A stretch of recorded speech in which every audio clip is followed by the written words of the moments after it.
All right, we get started today. Today's topic is going to be on identification and authentication. Quite a few slides here based on the number of controls, but not a lot of content per slide. So hopefully we'll have no problem or issue getting through all of them on time.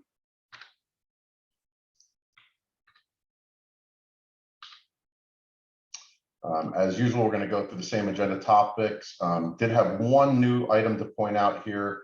When we get to important updates, down at the bottom, you'll see in green, the CMMC AB released a CMMC 1.0 to 2.0 training, aka Delta training. This is for any of the RPs who have gone through the initial RP course to become registered practitioners. You should get an email from them at some point. I've noticed that myself and other colleagues did not get the email on the same date. But if you are an RP, you should have gotten an email somewhere that says, hey, we've created this 2.0 training and you can go in and take the Delta course. I have not completed the training yet. I've started it. So by next month, I intend to complete it, and then I'll give you any updates that I find from it.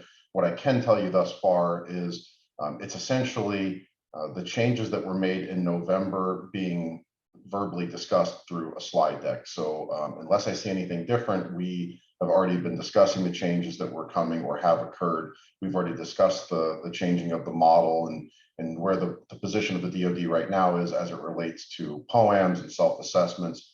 I think it's only about between 30 minutes and an hour worth of training.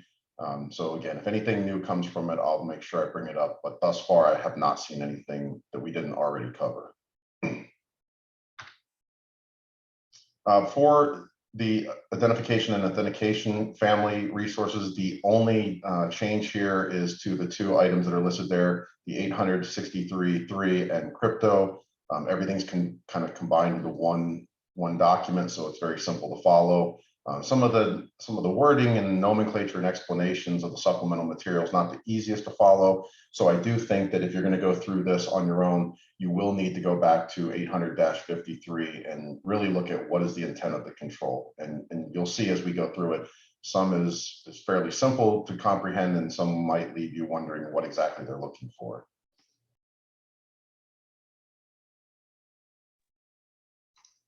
So there are 11 different practices under this group. This is why there'll be more content to cover.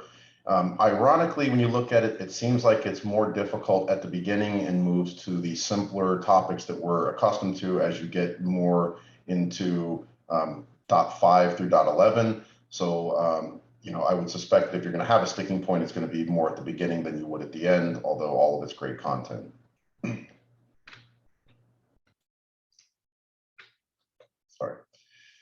So identifying system users, processes acting on behalf of user and devices. So one of the things that gets called out here is we're not talking about your typical system accounts that are running jobs in the background, like a backup job or an archive job. It's really about users and their behaviors. A lot of times you'll see things like a shared account where you can't identify the actual user, if you're not doing some form of privilege identity management, if you don't have a tool that you go into, log in as a user, and then assume a role or escalate from your standard account into a privileged account. But the intent of this control is to really be able to tie a person to an event or an action. There's a lot that's covered under this. It's, you know, it's one simple little sentence, but it means a lot from an auditing perspective. You know, how do you identify what changes were made, who made the change, when the change was made? You know, system logs do a good job of detecting changes, but it can be very difficult in a lot of environments to go back and say, well, who was the actual person that did it and when did they do it? Even some of your SIM SOC tools will have difficulty because you're just ingesting those logs and doing queries. But if you haven't set up your user accounts and your structure and your roles, you know, appropriately, then the data is only going to be as good as what was set up. So a lot of times you'll go through and look at a SIM and think, well, I can try to dissect that, when in reality the SIM is just helping you make you know, the logs readable or put in a readable format.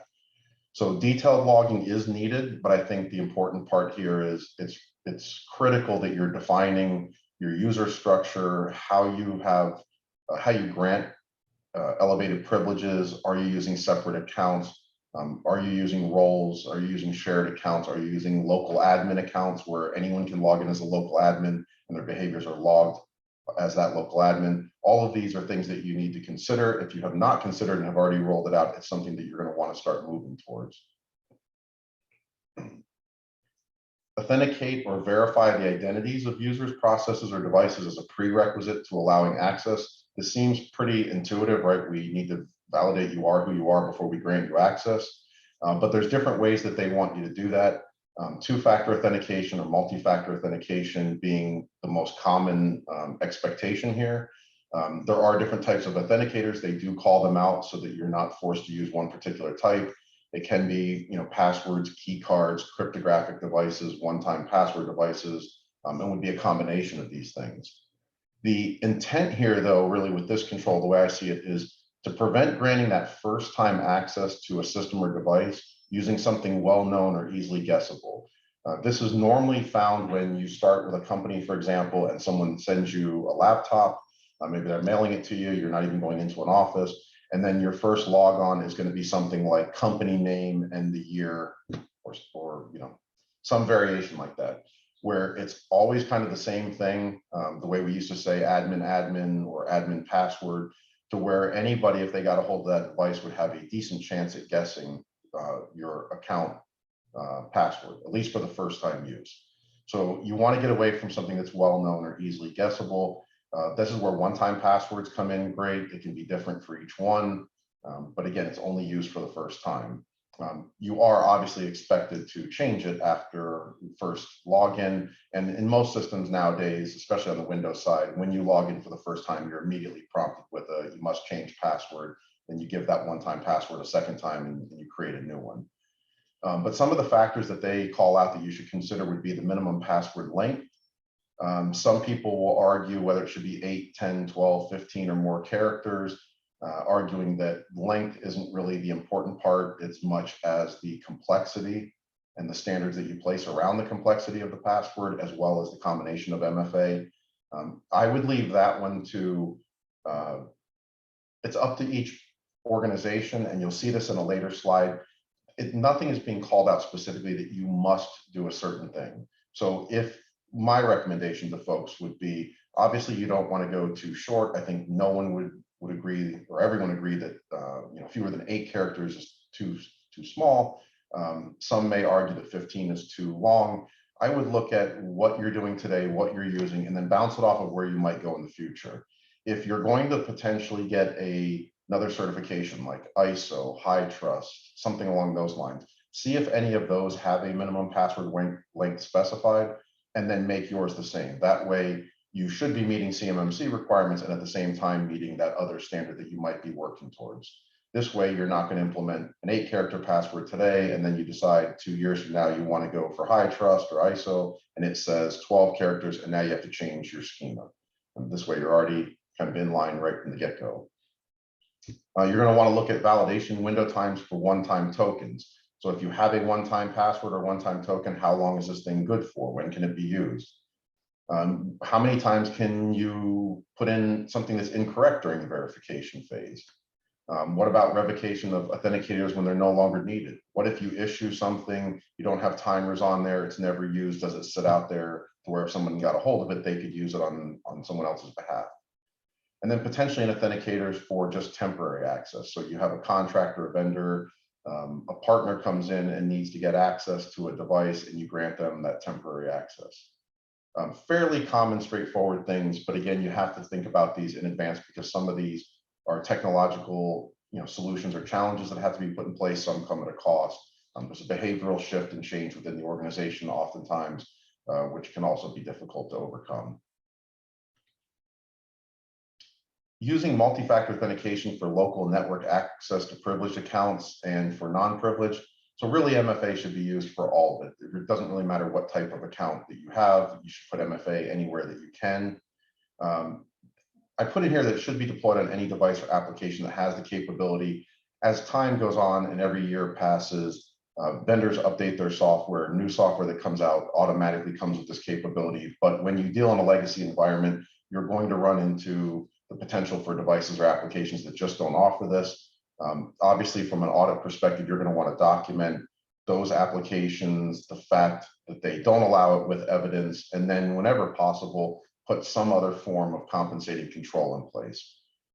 This might be something like if you could move it behind single sign-on where you're already authenticating with MFA elsewhere, and then you have access to this device or application. There's a lot of different ways that you can achieve it, but the goal is to show the auditor that you're aware of it. There was nothing that you could do because you're not the owner of the code or the device itself from a vendor perspective, but you've done everything you can to mitigate that risk.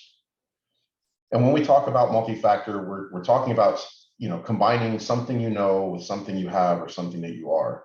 And where a little bit of confusion comes into this concept is if you start talking about things like PINs and passcodes, passwords, because they're two different things, you may have a PIN as well as a password. Someone will say, well, that's multi-factor because it's two different items.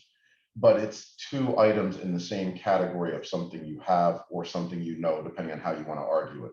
So most auditors and most organizations will say that's not acceptable. They're going to want something like biometric plus a password, or a password plus an authenticator.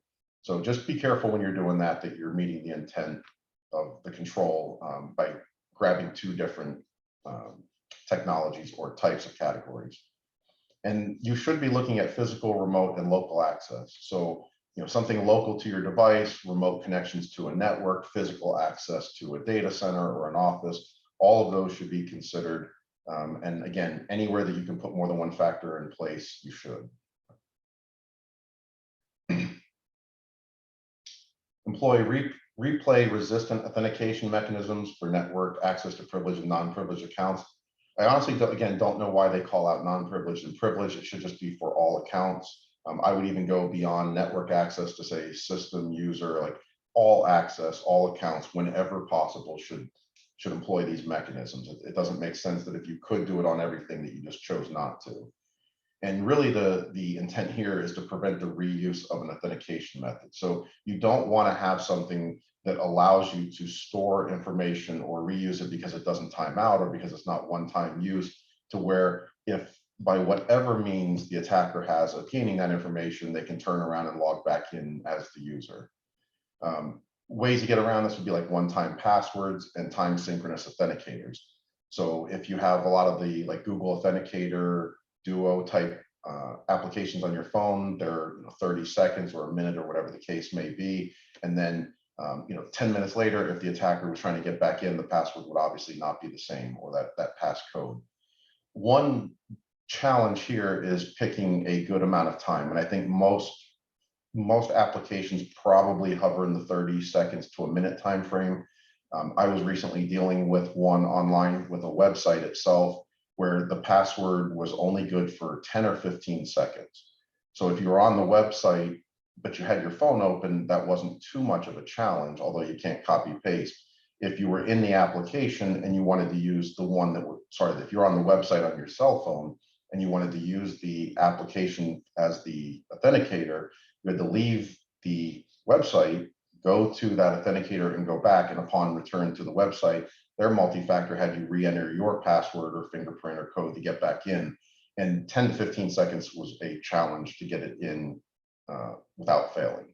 So understand that obviously that offers a greater amount of security, but to the point that it's probably going to cause problems for some or a lot of people. Prevent the reuse of identifiers for a defined period.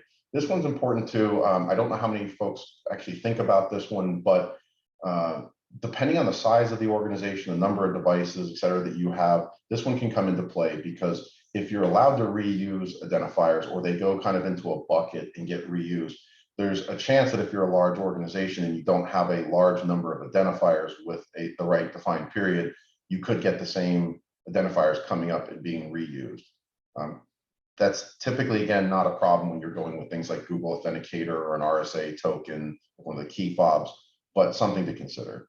So make sure that you have enough unique identifiers that can be used over a certain period of time so that they're not reused. And again, if you're using the key fobs one-time passwords in the mobile authenticator, is probably not a real concern these days. But again, I would look at the well-known vendor applications versus maybe some ones you've never heard of, and maybe the well-known vendors have taken this into consideration where others haven't. So before adopting a standard, run through these things. Disabling identifiers after a defined period of time or of inactivity. This one's fairly common sense, and I've seen it in some, but not all. And I use things like banking as an example. I may go to a website and request a one-time password for my banking website, and I'll get a SMS message that says it's good for 10 minutes. Others, I will not get that expiration. So unless I request a second identifier, that first one is good until I log in. Now, on the back end, I don't know if they've set a period for expiration, but they haven't conveyed that to me, the user. I think that's important in your organization, if you're going to do that, to have that defined period of time identified as well as communicated to your employee base.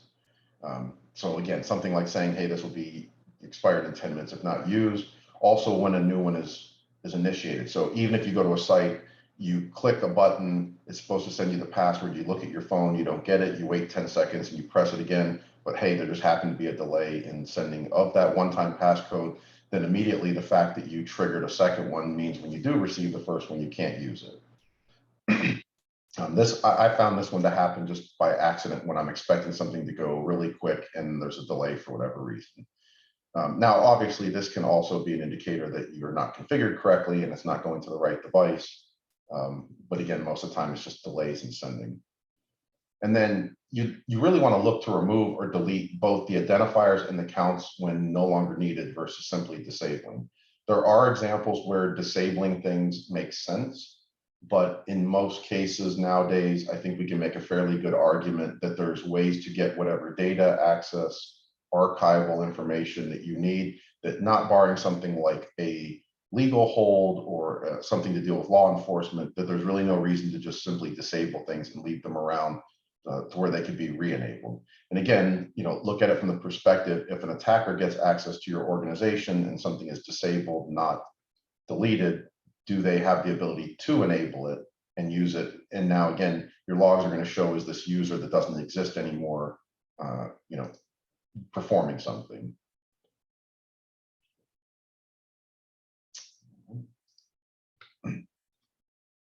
Start to get into the more common things that we're used to doing here. Enforcing minimum password complexity and change of characters when new passwords are created. So you want to include, in my opinion, standard complexity requirements. Almost everybody nowadays is going to say you have to have a combination of uppercase, lowercase numbers, and special characters. However, I have seen instances where special characters are recommended but not required, where 3 out of 4 of these are required but not all 4. You really want to make sure that you choose what the complexity is going to be and communicate that. And again, in my opinion, all of these should be required. There are also variations to this where, let's say you have someone who says, happy to be here 1 is my password, and they know that you're going to make them change it, at a fairly frequent rate or period. So then next time it's happy to be here 2, and then happy to be here 3. And all they do is change the last number. There are mechanisms that you can employ for a lot of the software applications that exist where you can say you can't just change the last password, the last character. You can't change a character that's side by side to make it like a one-off. There's a lot of little things you do. You can stop it from allowing a full word that's in the English language. Things like not allowing, a portion of the website's name in the password, which I had never thought of, but that makes a lot of sense. If I'm going to go have a password for Google, why not have, part of Google in the name? That's going to help me remember what the website's password is.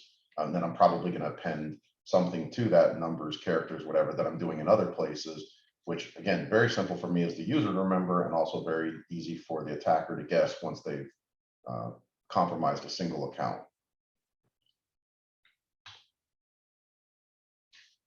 Prohibit password reuse for a specified number of generations. So this one I've seen on the DoD side specifically because of how strict some of the DoD regulations have gotten over the years, where someone will say, okay, you can't reuse the same password unless you've gone through a rotation of 10 passwords. And what'll happen is the person will change the password and then they'll change it 9 more times immediately so that they can get right back to their original password. Now they're good for another 90 days. So you're going to see things like a minimum password duration before it can be changed, as well as the number of passwords. So after password change, I may not allow the user to change it, let's say for 48 hours, whereas an administrator could obviously go in and change it at any time. But this would prevent someone through cycling through 5 or 10 passwords quickly just to get back to their original. Obviously, it can still happen. It's just going to take longer for them to do it. And the question becomes, are they willing to go through that headache? Essentially, let's say that you had a password rotation of every 90 days and you were going to require at least 10 passwords before you could reuse. If you set it to something like a week or more in between password changes, by the time someone cycled through all 10, they're already up for another password change. So it just becomes more advantageous for them just to change it once and be done with it. You can also make it longer. The number of minimum times you change it before it can be reused. But what I did want to call out here was that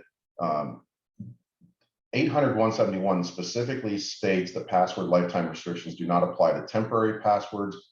That's great. However, if you're following what was in the previous slides, the one-time passwords or any temporary password should be tied to a timeout duration anyway. So it doesn't really matter that you have this restriction, because after, say, an hour or 24 hours, it's going to be disabled. What's not called out specifically are what are the minimum requirements for any of the slides we've covered. So I get asked a lot of questions on the virtual CISO side of the house with our clients. What do I specifically need to do to be compliant? And being honest with you, we're making educated guesses based on the language they have here, as well as what we've seen previously from DoD. So working in a DoD environment, at 12 to 15 characters was the norm for active duty and contractors, using all 4 types of characters, etc. So if that's the norm thus far, we can't imagine that they're going to, lax on their restrictions, but I can't guarantee that they won't. Again, we're supposed to follow 800.171, and it's telling you things that you should consider, but not saying you should do it. Again, I will call out, though, that if you Google some of the other well-known certifications in the industry, they do call out minimums. So again, my recommendation and best advice for everybody is go with what we know is already established and in place and is the norm, as well as what other certifications are requiring. That way, the likelihood is you're going to meet CMMC requirements as well as other requirements. Allowing the temporary password use for logons with immediate change is what we talked about already. You can allow the password, but you're going to immediately require that permanent change. I have seen organizations where you can use the temporary password over and over on applications, not necessarily user accounts for their workstations or the network. That really should not happen, because again, if you can use that temporary password, the likelihood is that that temporary password is set for everybody. And permanent passwords must follow the requirements and recommendations on the previous slides, whereas again, the last slide said temporary passwords are not required to. Storing and transmitting only cryptographically protected passwords. You should use salted one-way cryptographic hashes of passwords when possible. So what does this mean? I start with a password, then I append a set of characters to the end of it called a salt. Some will say append it to the beginning, some will say at the end. It doesn't really matter. In the end, though, you use an encryption algorithm to create a hash, which is the password plus the salt, and that becomes a stored hash salted password and the salt. So you end up storing 2 things. You store that hash and you store the salt. If you have the salt, you're able to get to the password, whereas if you don't have the salt, you can't. This effectively makes it extremely difficult for someone to crack your password, because it's not just a password, there's extra characters there, almost for space and complexity purposes. There are problems with this, though. You have to protect this information. You have to store all the salts. When you do this, 1, there's a technical challenge and behavioral changes that have to occur. But 2, what most organizations that I've seen will do is anytime they're asked to do something extra, they're going to say, how can I be the most efficient in doing this extra? Well, I'll just use the same salt all the time, so that either I don't have to store the salt because enough people know what it is that we aren't storing it somewhere for security purposes, or I will store it, but I only have to protect 1 salt. But again, if you do this, this makes all passwords easier to hack because it's the same salt, and if someone gets access to it, they have what they need. So always challenges here. There's pros and cons to everything. It's something that each of you will have to work through and determine if this is something that you want to do or how you're going to do it. And then kind of a no-brainer here, but obscure feedback of authentication information. So there's a lot of good tips on the internet that you can use. If you're in an office environment, for example, they have screen protectors that obviously make it easier on your eyes when you're looking at the screen for long periods of time all day, but also so that if someone is walking by and they're looking at your screen from a very sharp angle, the protector won't allow the content to be visible. They'd almost have to be right behind you over your shoulder, which then makes it easier for you to know they're there. More common things are like masking the typing of characters. So as you're typing a password, you'll see things like asterisks show up in the text field rather than the character itself. Or you'll have something like, for 1 second, the character will display so that you can see that you're typing the correct character, and then it's masked by the asterisk. Other examples would be covers over keypads. The main thing I would think of is like the ATM model, where you've got kind of that rubber housing that goes around so that when your hand fits up into it, if you kind of cover yourself or put your face down by it, folks from all around you couldn't see what you were typing. I have seen a couple of those for keypads. Primarily those are for ones where the keypad is not part of your keyboard, where you have a separate keypad and then it's got a little housing to protect it. Again, I don't know how critical or common that would be. Other areas you would see that would be if you don't use a badge to swipe or to press up against a reader, but you're going through a door that has a keypad on it. Again, most are going to want to try to find a way to cover it. Usually your other hand and your body is sufficient. All right, and then there was a question in the Q&A section about receiving access to the recording. So the recordings will be posted as a link, as a YouTube video, I believe, but the slides themselves are not mailed out. So you should receive access to that and information shortly after. I don't know if it comes out in a few minutes or a day or so, but you should receive that automatically. All right, we've got about 2 minutes here. If any other questions come up in the chat.